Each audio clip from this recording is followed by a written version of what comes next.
আসসালামু আলাইকুম রহমতুল্লাহি ওবরকাতুহু। সম্মানিত দর্শক, অতি সম্প্রতি বাংলাদেশের রাজনীতিতে এক অভূতপূর্ব ঘটনা ঘটে গেছে। অনেকে হয়তো লক্ষ্য করেছেন, দেখেছেন, কিন্তু আসলে এভাবে হয়তো চিন্তা করেননি। বিএনপির একটি সমাবেশ হয়েছে এবং এটি খুব উচ্চ পর্যায়ের সমাবেশ। বিএনপির ভারপ্রাপ্ত চেয়ারম্যান জনাব তারেক রহমান তিনি তার দলের যে মনোনয়ন প্রত্যাশী যারা রয়েছেন বৃহত্তর বরিশাল বিভাগের এবং তার সংশ্লিষ্ট অন্যান্য এলাকার, তো তাদেরকে নিয়ে বিএনপির যে গুলশানের কার্যালয় রয়েছে, চেয়ারপারসনের কার্যালয়, সেই কার্যালয়ে একটি বৈঠক করেছেন। তো সেই বৈঠককে ঘিরে অনেকগুলো ঘটনা, অনেকগুলো দুর্ঘটনা, অনেকগুলো শৃঙ্খলা, অনেকগুলো বিশৃঙ্খলা, এবং সেই বৈঠককে ঘিরে এমন কিছু ঘটেছে যেটি আগামী রাজনীতিতে বিএনপির অবস্থান, জয় পরাজয়, এটা মোটামুটি নির্ধারিত হয়ে গেছে। বক্তব্যের শুরুটা করি একেবারে শেষ অংশ দিয়ে। অনুষ্ঠানে জনাব তারেক রহমান সাহেব খুব আবেগ ঘন বক্তব্য দিয়েছেন। আমি শুনেছি অন্যের মুখে, তার বক্তব্য আমি নিজে কানে শুনিনি, কিন্তু সেই বক্তব্য নিয়ে যারা উপস্থিত ছিলেন তারা যে প্রতিক্রিয়া দেখিয়েছেন, বিএনপির বেশ কয়েকজন সিনিয়র নেতৃবৃন্দ যারা রয়েছেন, যাদের সঙ্গে আমার কথা হয়েছে, যারা জনাব তারেক রহমান সাহেবের বাবার সঙ্গে রাজনীতি করেছেন এবং অনেক সিনিয়র, যাদের বয়স ৭৫-এর উপরে, তো তাদের সঙ্গে কথাবার্তা বলেছি। তারা সবাই মানে তারেক রহমান সাহেবের বক্তব্যে বাকরুদ্ধ।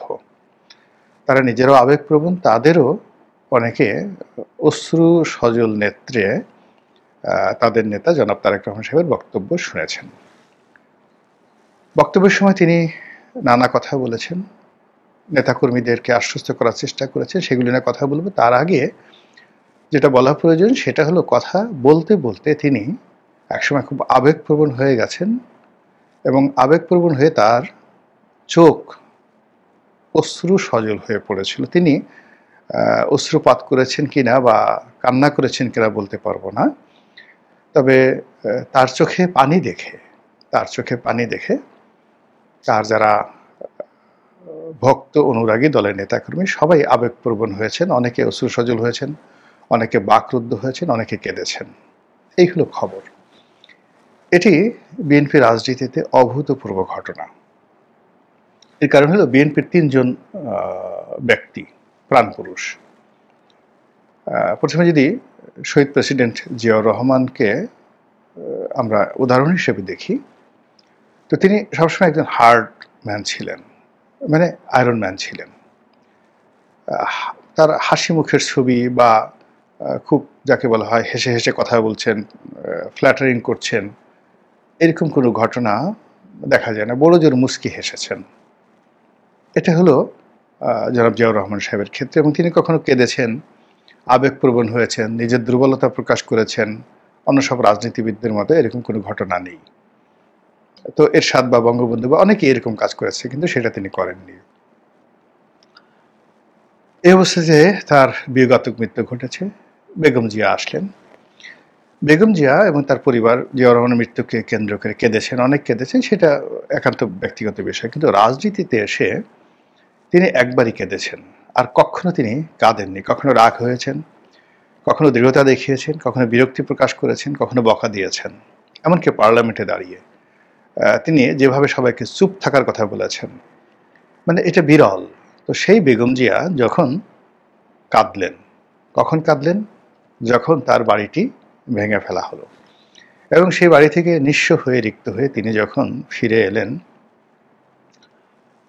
তারপর সাংবাদিকদের মুখোমুখি হয়ে তিনি কেঁদে দিলেন।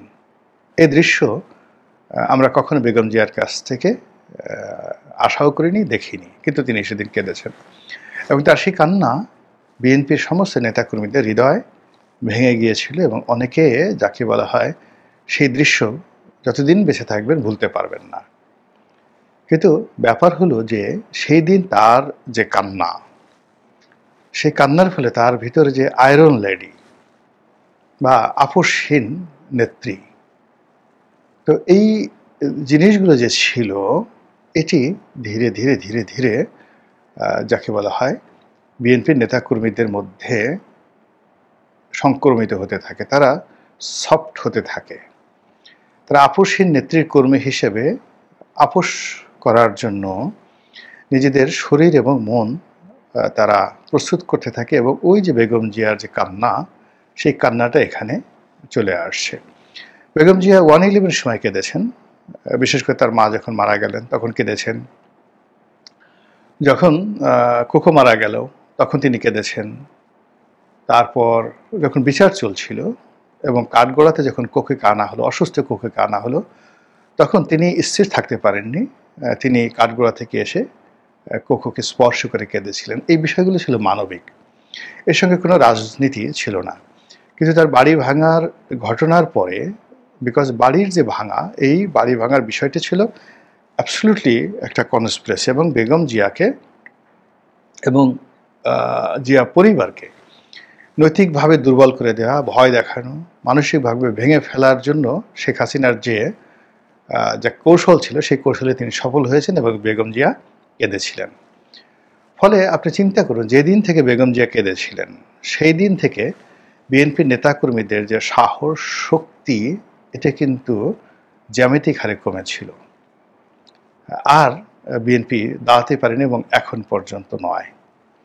এবার আসি তারেক রহমান সাহেব সম্পর্কে। তারেক রহমান সাহেবকে অনেক জুলুম করা হয়েছে 11 সময়, কিন্তু আমরা কখনো তাকে কাঁদতে দেখিনি, দুর্বল দেখিনি, অস্ত্র সজল দেখিনি। মাঝে মধ্যে তিনি হয়তো হতাশ হয়েছেন, ক্রোধান্বিত হয়েছেন, রাগান্বিত হয়েছেন, তাও খুবই সীমিত আকারে। মানে তার কণ্ঠ উঁচু হয়েছে, তিনি অশ্লীল শব্দ উচ্চারণ করেছেন, বাজে কথা বলেছেন, এমন দৃশ্য আমরা কখনো দেখিনি। তো সেই দিক থেকে দূরদেশে থেকেও তিনি তার রাগ, ক্রোধ, এটিকে হজম করেছেন। সবসময় একটা ক্ষমার দৃষ্টিতে তিনি সব কিছু দেখার চেষ্টা করেছেন, এবং তিনি যে একজন লিবারেল ডেমোক্র্যাট বা ডেমোক্র্যাটিক লিডার, এটা প্রমাণ করার জন্য তিনি চেষ্টা করেছেন। তার ভাষা সংযত করেছেন, ব্যক্তিত্ব সংযত করেছেন, এবং গত 1 বছর ধরে তিনি প্রাণান্ত চেষ্টা করেছেন তার অতীতের যে কর্মকাণ্ড, কথাবার্তা, সেটাকে আরও রাষ্ট্রনায়কোচিত করার জন্য তার যথেষ্ট প্রস্তুতি ছিল। তো সেই মানুষটি যখন নেতাকর্মীদের সাথে কথা বলতে গিয়ে আবেগপ্রবণ হয়ে পড়েছেন এবং কেঁদেছেন বা অশ্রুসজল হয়েছেন, বাকরুদ্ধ হয়েছেন, তার চোখ বাষ্পায়িত হচ্ছে, এবং তার সেই দৃশ্য দেখে নেতাকর্মীরা আবেগপ্রবণ হয়েছেন, এটা এই ফেব্রুয়ারি মাসের যে নির্বাচন, সেই নির্বাচনের পথে একটা বিরাট বাধা হয়ে গেল। এর কারণ হলো যে প্রকৃতি মাঝে মধ্যে এমন কিছু ঘটনা ঘটায়, আমরা সাধারণ মানুষ বুঝতে পারি না, কিন্তু যিনি চেয়ারে বসা থাকেন, নেতা বসা থাকেন, নেতার মনের মধ্যে সবার আগে যে আশঙ্কাটা জমা হয় বা যে সম্ভাবনাটা জমা হয়, সেটা প্রকৃতিগতভাবে নেতা বুঝতে পারে, কর্মীরা বুঝতে পারে না। যখন সকল কর্মীরা বুঝতে পারে যে পরাজয় অনিবার্য, তখন নেতা বুঝতে পারে যে এখানে জয় অনিবার্য, এবং এভাবে নেতা যখন বুঝতে পারে তখনই সেখানে বিজয় হতে পারে দল, রাষ্ট্র, সেনা, মানে সেনাপতি বা কোনো যুদ্ধযাত্রা। আবার দেখা গেল যে সবাই জয়ের ব্যাপারে খুব উৎসাহী, শতভাগ জয়ের ব্যাপারে নিশ্চিত, কিন্তু নেতা বুঝতে পারেন যে এখানে জয় হবে না। তিনি বিষণ্ণ, অশ্রুসিক্ত, এবং বিপুল সম্ভাবনা থাকা সত্ত্বেও যুদ্ধের ময়দানে মারাত্মকভাবে পরাজিত হয়েছে, এরকম অসংখ্য ঘটনা ঘটেছে। নেতা বুঝতে পেরেছিলেন যে এখানে এই ঘটনাই ঘটবে। তো সেক্ষেত্রে গত 1 বছরে বিএনপি আজকের এই, যদি ধরুন অক্টোবর মাসটা বাদ দেন, সেপ্টেম্বর মাস পর্যন্ত ধীরে ধীরে কমেছে, কিন্তু গত 14 মাসে আপনি যদি ধরেন তাহলে 280টি আসন নিয়ে বিএনপি জয়লাভ করবে। এটা পুরো 2025 সন পর্যন্ত সাধারণ ন্যারেটিভ ছিল, 2024 সন ধরে। 2025 সনে এসে এপ্রিল মে পর্যন্ত এসে এটাকে কেউ কেউ 250, কেউ কেউ 260 বলেছেন যে এতটি আসন নিয়ে তারা জয়লাভ করবে। কিন্তু এখন যে পরিবেশ এবং পরিস্থিতি তৈরি হয়েছে, সেই পরিবেশ পরিস্থিতিতে আদৌ নির্বাচন হবে কিনা, তারেক রহমান সাহেব আসতে পারবেন কিনা, আর নির্বাচন হলে বিএনপি শতভাগ বিজয়ী হবে কিনা, এই পুরো বিষয়গুলো প্রশ্নের মুখোমুখি হয়ে গেছে দল এবং তারেক রহমান সাহেব নিজে। অধিকান্ত উনি দেশের বাইরে আছেন। দলের হাজার হাজার নেতাকর্মীকে বহিষ্কার করা হয়েছে বিভিন্ন কারণে। তার মধ্যে প্রধানতম কারণ হলো চাঁদাবাজি, মাস্তানি, অনিয়ম। এবং স্থানীয় প্রশাসন থেকে শুরু করে সরকারের যারা কর্তা ব্যক্তি রয়েছেন মোটামুটি একটু অনেস্ট, সেনাবাহিনী বলেন, পুলিশ, বিডিআর, আনসার যারা বলেন, বিএনপির চাঁদাবাজ যারা গ্রুপ রয়েছে তাদের ব্যাপারে তাদের যে বিরক্তি এতটা চরম পর্যায়ে পৌঁছে গেছে যে যদি সুযোগ আসে তাহলে সেক্ষেত্রে বিএনপির চাঁদাবাজদেরকে যে বাটাম দেয়া হবে, যে ডলা দেয়া হবে, সে ডলা গত 50 বছরে কাউকে দেওয়া হয়নি। এমনকি রক্ষী বাহিনীও সে ডলা দিতে পারেনি। এরকম একটা পরিবেশ পরিস্থিতি তৈরি হয়ে গেছে, যেটা বিএনপির যারা শীর্ষ নেতৃবৃন্দ রয়েছেন তারা বুঝতে পারছেন। এখানে দলের অনেক বড় বড় নেতার বিরুদ্ধে যেভাবে অর্থ কেলেঙ্কারি, যেভাবে নৈতিক ভ্রষ্টতা, যেভাবে চাঁদাবাজি এবং ফ্যাসিবাদের দোসর যে সকল ব্যবসায়ী রয়েছেন, বিতর্কিত ব্যবসায়ী, তাদের সঙ্গে দহরম মহরম এবং লেনদেনের যে সকল কথাবার্তা এখন ওপেন সিক্রেট, এবং যেভাবে ওয়াজের ময়দানে, মসজিদে, মন্দিরে বিভিন্ন ধর্মগুরু যাদেরকে যারা বিশ্বাস করেন, বিশেষ করে চরমনায়ের পীর সাহেব, তারা বিএনপি বিরোধী যে ন্যারেটিভ তৈরি করেছেন, কিংবা বিএনপির যারা প্রতিপক্ষ রাজনৈতিক দল, বিশেষ করে জামাত এবং তাদের যারা সংগঠন, এনসিপি, তাদের যারা সংগঠন রয়েছেন, তারা বিশ্ববিদ্যালয়গুলোতে যেভাবে তারেক রহমান সাহেবের বিরুদ্ধে যে ন্যারেটিভগুলো তৈরি করে ফেলেছেন, এটি একটি রাজনৈতিক দলের জন্য ভীষণ রকম অবমাননাকর, কষ্টকর। এবং সেই কষ্টটা যদি কেউ অনুভব করেন, তার মধ্যে, এই দলের মধ্যে সঙ্গতের কারণেই জনাব তারেক রহমান সেটা বেশি হৃদয়ঙ্গম করবেন এবং তাকে বেশি কষ্ট দিবে। ফলে তার অসহায়ত্ব, ফলে তার যে এই মুহূর্তে ইনঅ্যাক্টিভনেস বা তার যে অপারগতা, পুরো বিষয়গুলো নিয়ে তাকে নিজের অজান্তে সেই নেতাকর্মীদেরকে দেখে, মনোনয়ন প্রত্যাশীদের দেখে তিনি তার সেই আবেগকে ধরে রাখতে পারেননি। এবং সেখানে তিনি যে কথাগুলো বলেছেন, যে আমি প্রথম থেকে বলে আসছি, মানে গত 1 বছর যাবত তিনি বলে আসছেন যে যেভাবে আপনারা ক্ষমতায় যাওয়ার ব্যাপারে অতিরিক্ত উৎসাহ দেখাচ্ছেন এবং যেভাবে আপনাদের কনফিডেন্স লেভেল রাইজ করেছে, এটা আমি কখনো সমর্থন করি না। তিনি বলেছেন যে আমি মনে করি যে ক্ষমতায় যাওয়াটা খুবই কঠিন একটা বিষয়। এবারে নির্বাচন অতীতের যে কোনো নির্বাচনের চেয়ে কঠিন হবে, এবং এই মুহূর্তে যে অবস্থা দাঁড়িয়েছে, সেই গত 1 বছর আগে আমি যে কথা বলেছিলাম তার চেয়ে আরও পরিস্থিতি জটিল হয়েছে। তিনি বলেছেন যে রাজনীতিতে এখন দেশি এবং বিদেশি নানা রকম চক্রান্ত চলছে। সেই চক্রান্তের মধ্যে নির্বাচন হওয়া, নির্বাচনে জয়লাভ করা, এবং সবচেয়ে বড় ব্যাপার হলো দলের অস্তিত্ব ঠিক রাখা।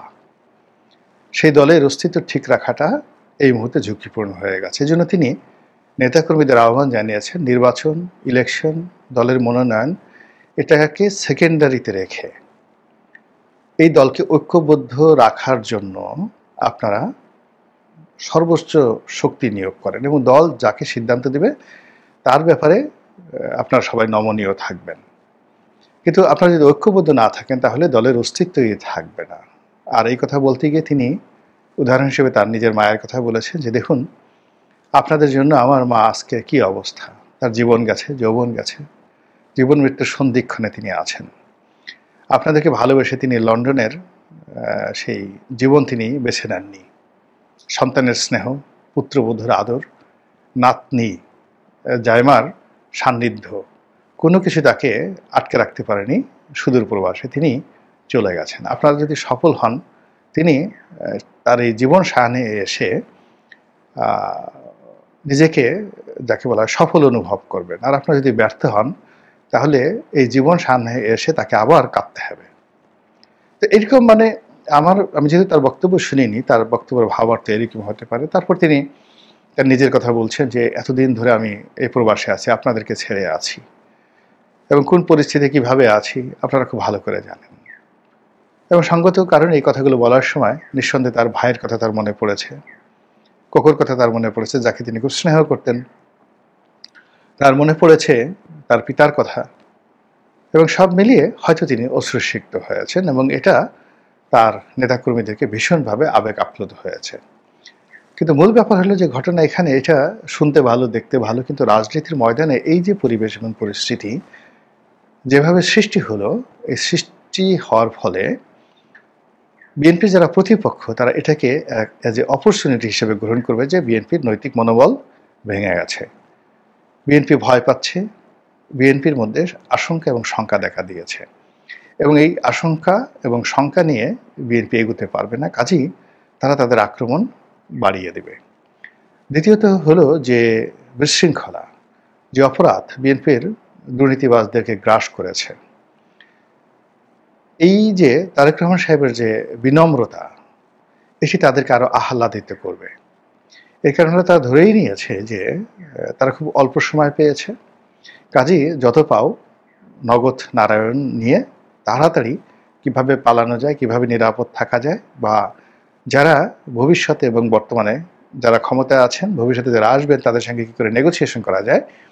ঠিক আওয়ামী লীগের ধনাঢ্য ব্যক্তিদের মতো দেখুন, আওয়ামী লীগের সব ধনী দুর্নীতিবাজরা নিরাপদে পালিয়েছেন, একজনও ধরা পড়েনি, এবং তাদের সহায় সম্পত্তি ঠিকই এখন লালিত পালিত হচ্ছে।